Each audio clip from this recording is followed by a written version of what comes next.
At my 35th birthday party, during the cake-cutting ceremony, my husband suddenly stood up in front of all the guests and slapped me hard across the face. "Stop this drama, you idiot," he shouted. "I don't like you. Go away from my life. I will marry my assistant." The room was in shock, and my mother-in-law supported her son. I decided to seek revenge, and within a few days, they were both arrested. Hello, my name is Maya, and I'm 35 years old. I live in Austin, Texas, and I'm a graphic designer. As I sit here, reflecting on my life, I can't help but think about the roller coaster ride it has been. It feels like just yesterday I was preparing for my 35th birthday party, a celebration that was supposed to be filled with joy, laughter, and love. Instead, it became a night that changed everything. As the day of my birthday approached, I was filled with mixed emotions. I wanted it to be perfect, but deep down, I sensed that something wasn't right. Daniel, my husband of 7 years, had seemed distant for weeks. At times, I would catch him lost in thought, staring out the window as if he were looking for something he couldn't find. I remember thinking, "What is going on in that mind of yours, Daniel?" The night of the party arrived, and I was a bundle of nerves. My friends and family gathered at our home, and I wanted everything to be just right. I had spent hours arranging decorations, picking out the perfect cake, and making sure there was enough food and drink for everyone. I wanted this to be a celebration that people would remember. "Wow, Maya, everything looks amazing," my best friend Olivia said as she walked through the door, her eyes sparkling with excitement. "Thanks, Olivia. I just hope Daniel likes it," I replied, glancing around for him. I couldn't shake the feeling that he was unhappy about something. Olivia noticed my anxiety. "Hey, don't worry. It's your birthday. Let's enjoy the night." She grabbed my hand and pulled me into the living room, where our guests were mingling and chatting. As I made my way through the crowd, I spotted Daniel chatting with his sister, Lisa. He seemed engaged in conversation, laughing at something she said. Maybe I'm just being paranoid, I thought to myself. But when I approached them, Daniel's laughter faded, and he turned to me with a tight smile. "Hey, babe. Happy birthday," he said, but I could sense the disconnection in his tone. "Thanks. Are you having fun?" I asked, trying to sound cheerful. "Yeah, sure," he replied, his gaze drifting away from me. My heart sank. Helen, Daniel's mother, arrived shortly after, her presence instantly creating an air of criticism. "Maya, dear, I think you should have gone with a different color for the tablecloths. These just clash with everything," she said, her eyes scanning the room. I forced a smile. "I thought they added a nice touch, but thanks for the feedback, Helen." As the night went on, I tried to focus on the positive, but Daniel's distant demeanor and Helen's constant critiques were starting to weigh heavily on me. I made small talk with my parents, who were proud and excited to see me celebrate another year. "You've done such a great job, honey. We're so proud of you," my mother said, hugging me tightly. "Thanks, Mom. It means a lot," I replied, but my mind was still on Daniel. When it came time to cut the cake, I felt a surge of excitement. I could hear everyone's cheerful voices encouraging me. But then, just as I was about to slice into the beautiful creation, Helen interrupted. "Maya, dear, why don't we follow the family tradition? It's important to honor our customs." Feeling emboldened by the festive atmosphere and the support of my friends, I replied, "I appreciate that, Helen, but I'd like to do it my way tonight." At that moment, Daniel stood up abruptly. The laughter faded as he glared at me. "Stop this drama, Maya," he shouted, and I froze, feeling all eyes on me. "I don't like you anymore. Get out of my life. I'm going to marry my assistant." The words hit me like a punch to the gut. Silence enveloped the room, and I felt my cheeks burn with humiliation. I stood there, stunned, trying to process what had just happened. How could he say that in front of everyone? I looked at our friends, their faces a mix of shock and disbelief, and then at Helen, who merely nodded in agreement with Daniel. My heart raced as I turned and fled upstairs, tears streaming down my face. I felt like the walls were closing in on me. I collapsed onto my bed, unable to breathe. Moments later, I heard a soft knock on the door. "Maya, it's me, Olivia," she said gently, opening the door.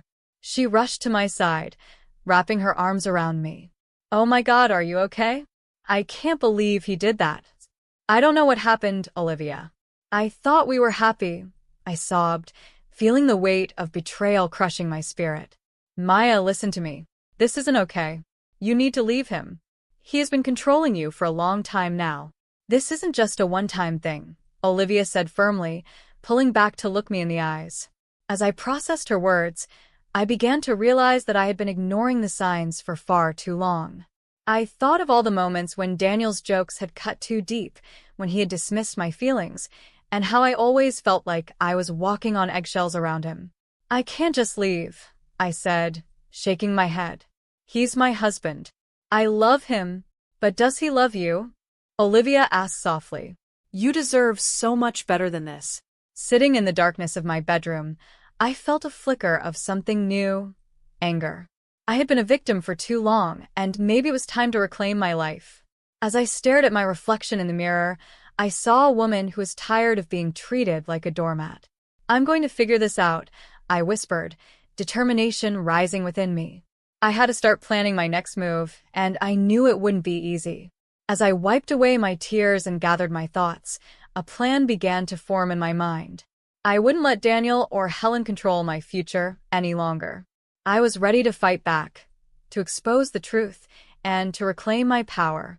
Little did I know, this was just the beginning of a journey that would lead me to self-discovery and empowerment. But first, I had to confront the darkness that surrounded me. In the days following that disastrous birthday party, my mind was a whirlwind of emotions.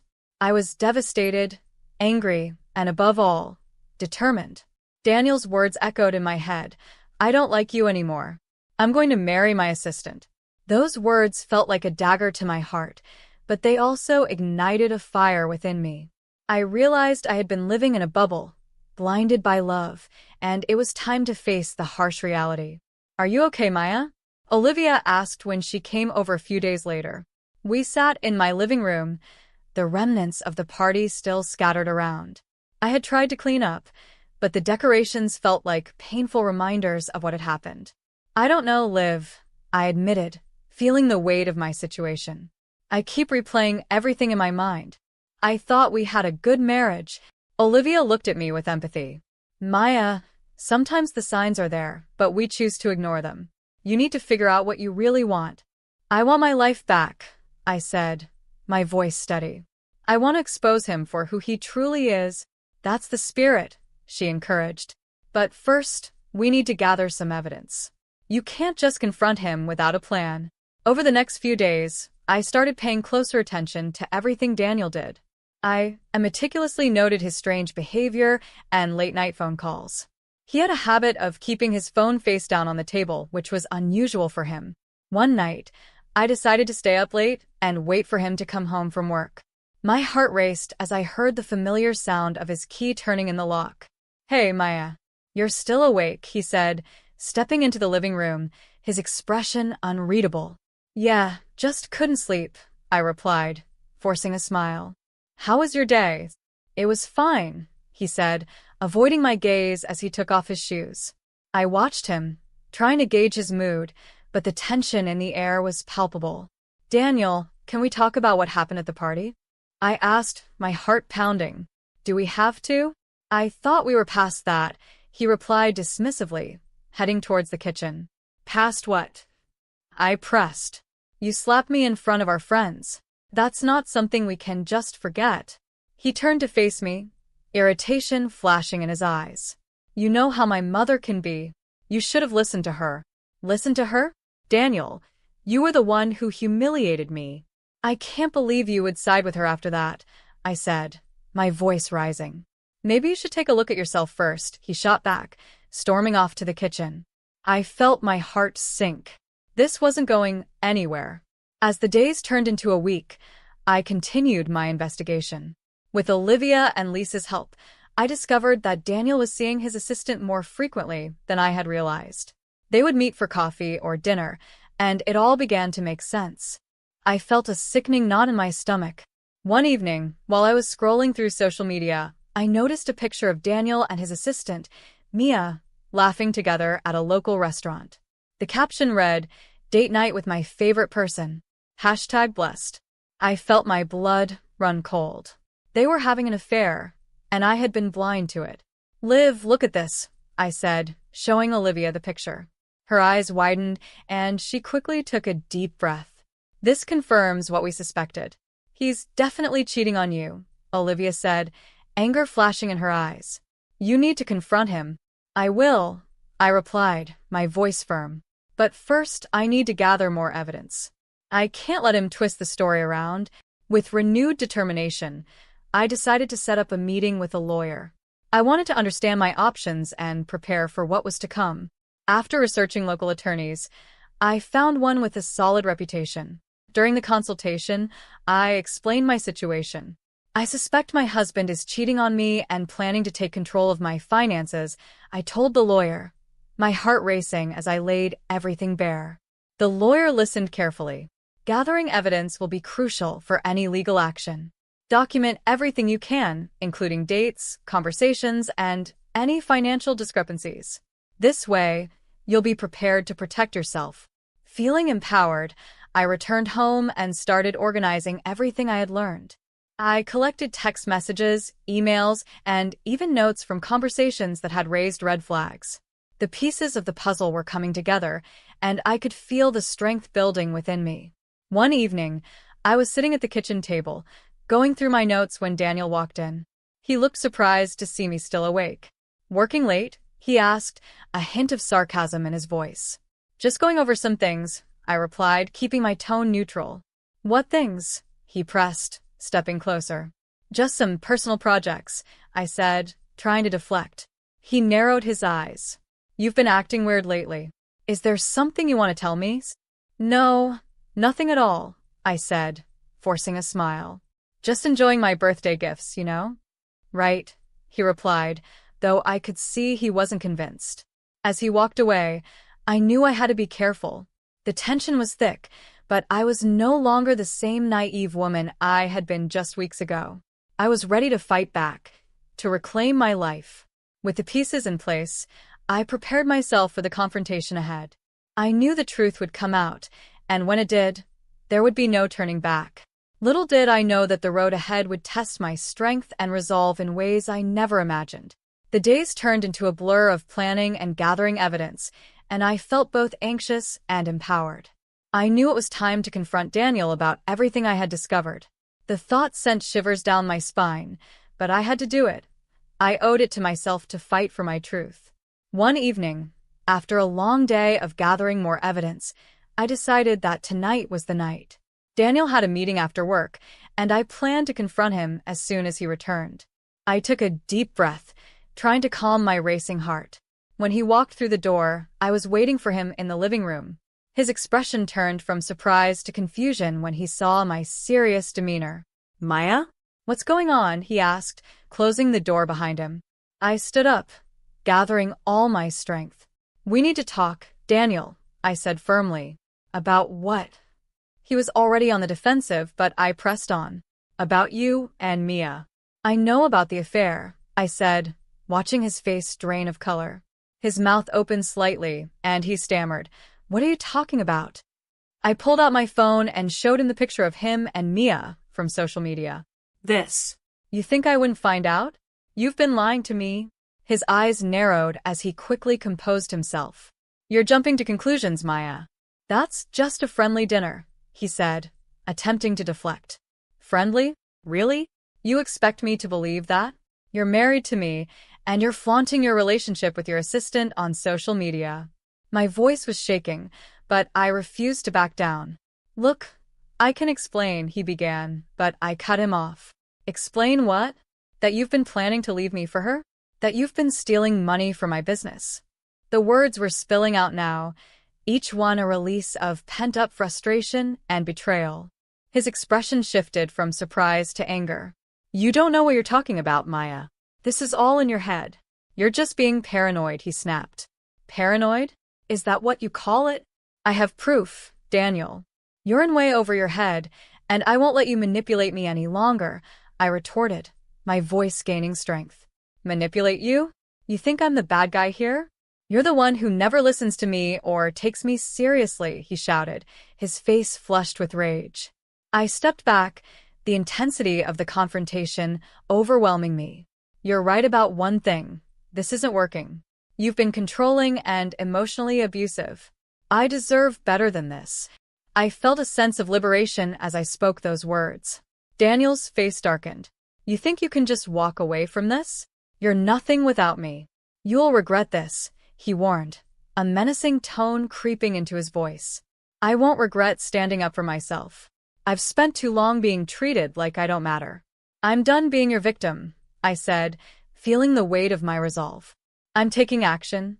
His eyes flashed with anger, but beneath it, I saw a flicker of uncertainty. "You think you can take me on? You have no idea who you're dealing with," he sneered. "I know exactly who I'm dealing with," I said. "A coward hiding behind manipulation and lies." At that moment, I realized that the confrontation was only the beginning. I had the power to expose the truth, not just to Daniel, but to everyone who had ever doubted me. I would no longer allow him or his mother to dictate my life.